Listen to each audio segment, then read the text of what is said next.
Part two.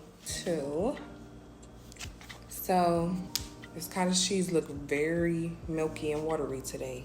I think it's beneficial to eat the sausage first. You gotta get that sausage taste in your mouth. It's hot.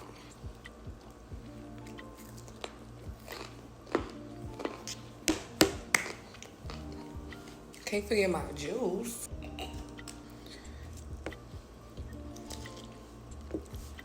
Carrot. Here, just taste it.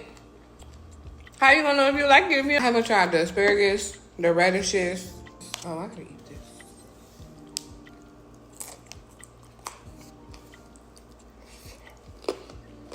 A little snacky snack.